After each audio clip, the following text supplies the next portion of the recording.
Hello, lovely podcast people. Welcome to episode 101. This episode is an annoying one, as usual, because I don't know whether it's a parenting podcast or a nutrition podcast. It's a bit of both. And the topic, as you may have seen, is, well, I'm going to say it like this. I don't know the exact topic at this point, but I do not think that you people should be giving children squash. That'll be like the dun dun dun. That'll be the snippet that gets put on the internet. Oh, have you heard? Martin McDonald sold out. He's into the bro science now. He says you can't give children squash because they'll get addicted or it'll ruin their gut microbiota. No.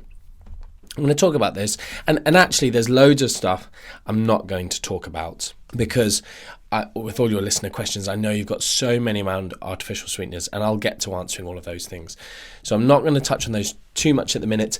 And one thing is, developmental children are different to adults. And actually, specific to some of the stuff I'm going to talk about today, we can talk about some of the differences. But this is more a case of practical advice. I'm going to talk research as usual. And it comes from friends who just are struggling with children. People who have spoken to me, friends, kind of Instagram friends, acquaintances, whoever, different people, very, very close friends who have struggled with big eaters. And I think I did mention this in a previous podcast, actually. And other places. So let me be clear. My stance is that I think we should be delaying children's exposure. And I'm talking toddlers really here. Delay their exposure as long as is practically and reasonably possible from artificially sweetened drinks, and even just some hyper sweet drinks as well. But I use squash. I should probably not just say squash. That's like cordial or diluting juice, depending on all the ridiculous terms that your geographical location has come up with this for this product. I should probably have one on screen here. But that's my stance. And this is moving away from this idea of, although children's eating from meal to meal can be very erratic, their calorie intake can be quite erratic, their 24-hour energy intake is fairly well regulated, all being well. And that's one reason I'm not talking about, I think, another point that I've mentioned before is milk. Drinking milk. So once you go from booby milk to potentially pumped or formula from a bottle milk and even booby milk continuing. But, I think I've said this elsewhere, the many years that I was breastfed for, there's a clue for you.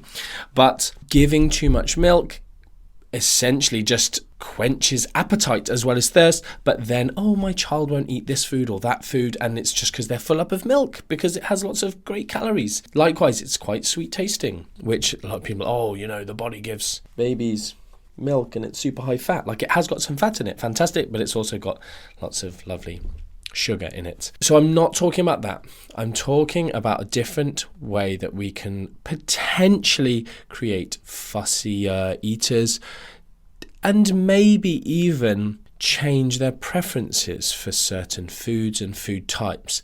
Now, again, I'm not going to be talking about, there's so many falsehoods and misinformation in this area, and we just don't know. There is a lack of research in children. There is an idea that maybe, and I'm on board with this, okay? I'm on board with the idea that there should be more research. It would be interesting, and I think a fruitful endeavor. There's lots of research out there that is pointless, and we're still spending hundreds, if not millions, of dollars, pounds, etc. money on silly studies when we don't need them. Low fat, low carb, which is better. Ridiculous. Stop spending money on that research. But this area is specifically related to children, whether or not maybe artificial sweeteners. And the fact that artificial sweeteners are also sometimes called non-nutritive sweeteners, so NNS you might see, or ASS, or AS for short. I wrote that in some notes the other day for someone and just chuckled to myself. When we eat ass, does it... anyway, moving on. going on to my other Instagram account content there. So non-nutritive sweeteners is the fact that we are giving that sweetness, which stimulates those sweetness receptors in our body, but without the caloric load. Are we dissociating sweetness from energy?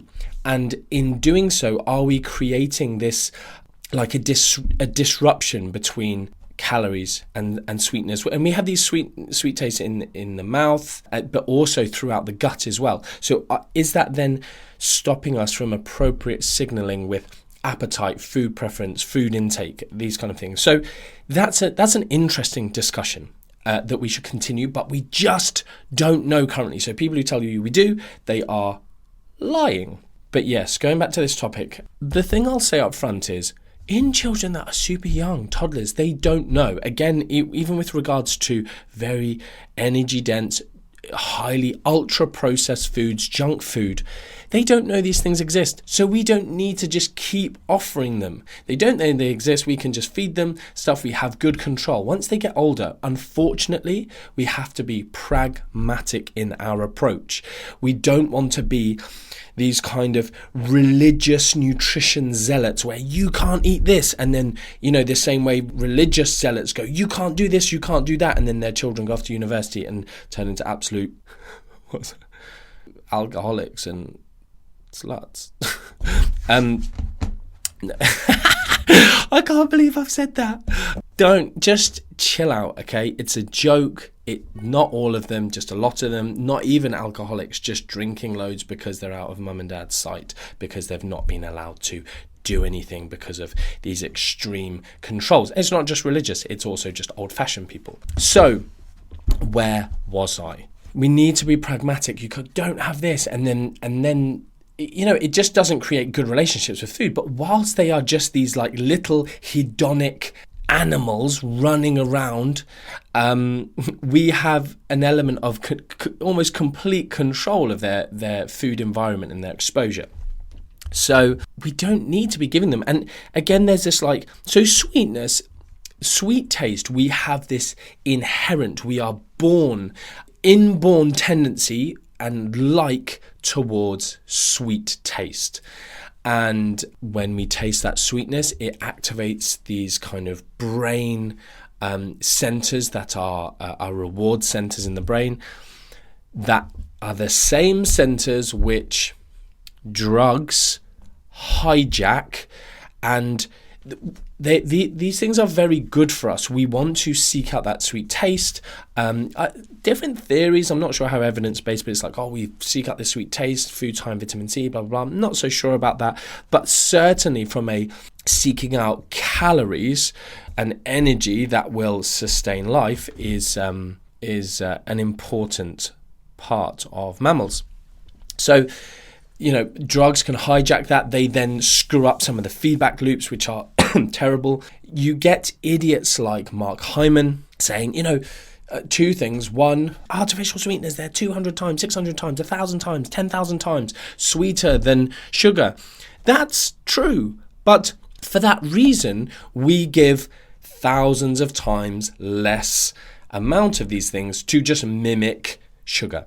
So when we're trying to take the calories out of something, so it's not like we are stimulating the body 1,000 times more than we would with sugar. We're just kind of like for like matching them. In this day and age where we have sugar tax, it's cheaper for companies to do the non-sugar versions. So I think, is it Sprite who still have a little bit of sugar, and lots of companies, as they change consumers, they have a lot of power over us, the food industry. They will change our taste, so they will gradually reduce the salt in something so that we don't go, that tastes disgusting now. They will change our taste the same way they'll do that with sugar and artificial sweeteners. Fortunately, they can use those to keep the taste similar for us. The other thing that Hyman and other Muppets say is this whole idea of sugar and artificial sweeteners being addictive. I think I've done an episode on this, is sugar addictive, somewhere, if you want to listen more about that. But it's sometimes I'm not sure if it's people just not understanding or not being able to interpret animal research, or whether they are just like Mark Hyman. Definitely, he's a real sellout. He doesn't care. He knows lots of his information is, misinforms people, but carries on, whilst putting out other stuff that's correct, but, not a good person to listen to. But again, claiming that there's this addiction, and I'm not really going to go into that. There's no point in doing it again. And that's not what I'm really talking about here. But what I am talking about is the fact in a developmental situation, we aren't having the same discussion that we have with adults. And with adults, even studies, so we can likely increase, and this can be seen somewhat in adults. You can do very low carbohydrate, very low fat diets, and that will tend to change preference. But for instance, there's a study, I can't remember the author, begins with M, and I think it's 2001. But obviously, as usual, all of the show notes are on the website, martin-mcdonald.com/EP for episode EP 101, and you'll see the show notes, the time points, and the references. And they essentially gave children and adults sweet tasting drinks. It was like an orangeade or something, and a sour tasting version, and did some tests in terms of how they could change taste preference. And children in the sweet tasting group, essentially the plasticity, the changeability of their taste is already high. And sorry for my cough, I just got this irritating cough, I do apologize, was such that they had this large, statistically significant increase in their preference towards the sweeter tasting foods. And we can see this versus sour, and even moving towards that way, and giving them sour and only sour exposure didn't then move their taste towards this sour taste. So that's an important factor. And adults, it didn't seem to change it all that much in this study. Now, there's also other research, which I'm trying to think if I can remember any specifics for you, but essentially children, begins with D, Dowenowski 2012 paper, which is a really good paper. If you're interested in this area, it talks about lots of the nuances of this area. I've absolutely ruined the pronunciation of that author's name, but I can sort of see lots of the letters. Definitely ends in SKI. It's got an W, maybe a couple of N's in there, a DO to begin with.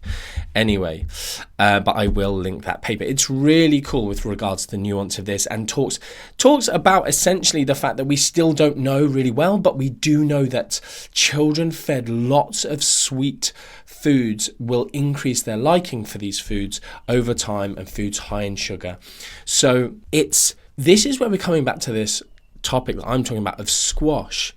And very pragmatically and practically, I have seen parents giving children sweet drinks between meals and with meals, and then the children really struggling to want the more savory, the umami type tastes. And it really stands to reason that I've got this thing that tastes like the blood of unicorns. I don't know if the blood of unicorns tastes nice, but like unicorn juice. Again, that sounds weird. So just tastes like unicorns. Fairy dust. There we go. Fairy. That sounds less.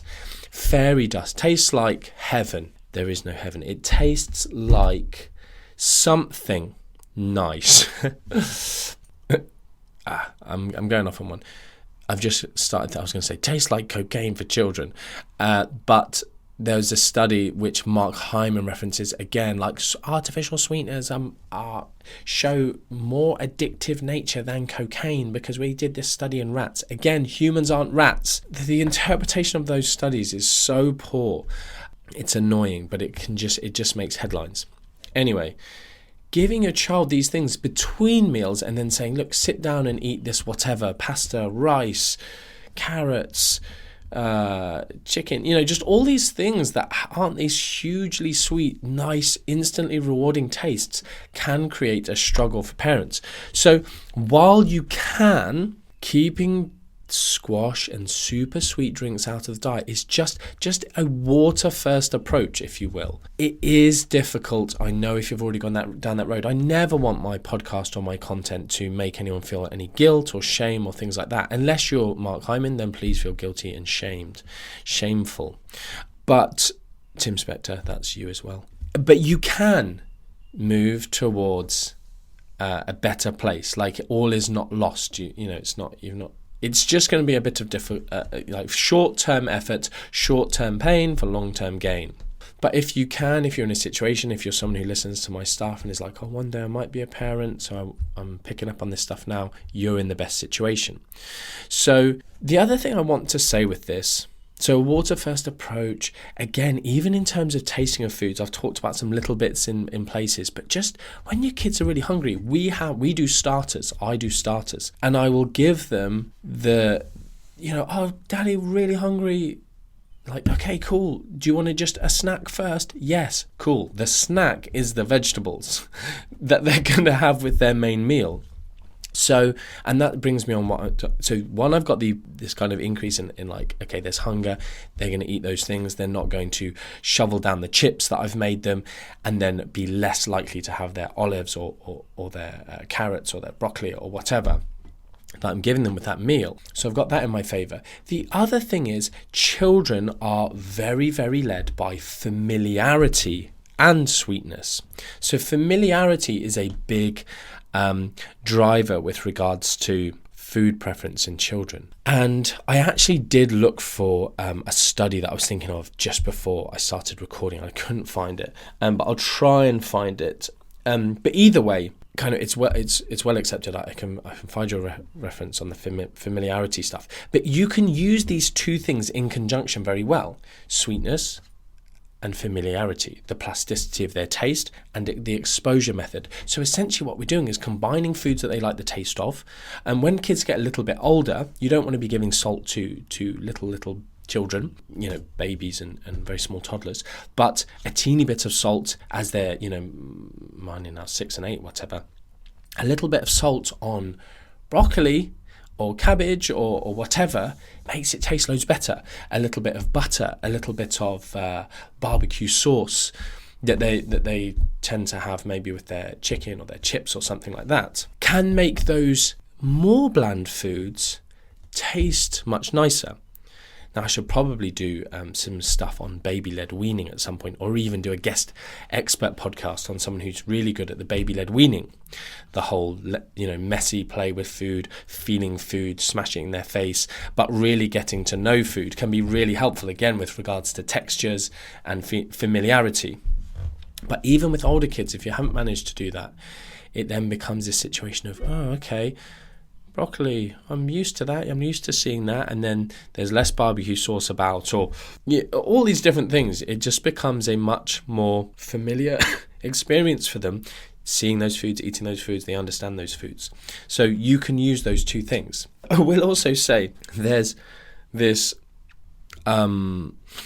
really weird study where essentially they gave pregnant mothers, carrot juice, loads of carrot juice, not loads and loads and loads, but just like daily carrot juice whilst they were pregnant, and then basically tested the taste preference during early weaning, and I think whilst they were breastfeeding they continued having the carrot juice, and they then did these taste tests towards the child's preference for carrots once they started to wean onto solid foods, and found these statistical significances with regards to the acceptance of babies with carrots, who in the group that had the carrot juice and those who hadn't. So again, it's just the methods of that study, if you are interested, again, I will link and will reference that study. It's super interesting. So there is also just this other thing, it just popped into my head, and it's like, what you eat as a mother can have this impact. So if there's ever a reason for us to be even better with our diets, with Orly, actually he made the decision, wouldn't have any of these artificial sweeteners or anything like that in terms of the super sweet taste during that time. this phenomenal diet, and she is the most, one of her first foods. When she was 10 months and starting to walk, I would cut up olives and hold them in my hand and then go, do you want an olive? And that was enough she liked olives that much, it was enough motivation for her to walk, and she took her first steps. Very funny. So, there's these things that will probably never elucidate the exact mechanisms or be able to get great studies done on them, but there's these bits and bobs that we can do. And certainly the sweet taste is obviously this huge driver for behavior. There's this big discussion like, is sugar addictive? No, it's not. It's ridiculous. But can it be slightly habit forming? Can it create this response and this feeling and stimulate these reward centers? Yes, it certainly can. And therefore we can do our best with regards to something that's mimicking those with the artificial sweeteners to maybe keep them out of the children's diet, as long as I said is reasonably and practically possible. I think that's most of what I wanted to say. I hope it's been helpful. I will obviously do social media posts on this if you want to ask questions. I think on Spotify now there is like a question part that you can ask questions on, that I can maybe respond. It's not great because I don't think I can actually respond on Spotify, but any feedback you want to leave. But obviously the ratings, if you just hit the 5-star, if you think it's 5-star, if you don't, just don't bother. No, I'm joking. Do what you want. Yeah, I hope that's helpful. I hope it's provided some insight. I hope those of you who want to geek out, I'll stick all the references down for you. And in future, I will go and then start discussing all of this stuff on are they impacting the gut? Are they causing a release of insulin? Whenever I hear that, I'm just like, from people trying to be clever. Oh, artificial sweeteners, when you have artificial sweeteners, they cause this insulin release. Yes, of course they do. That would be a real bad place if they actually did that. Would have all of these individuals going to comas. Hypoglycemic shock. So I think that's it. I hope you've enjoyed it. Until next time, much love.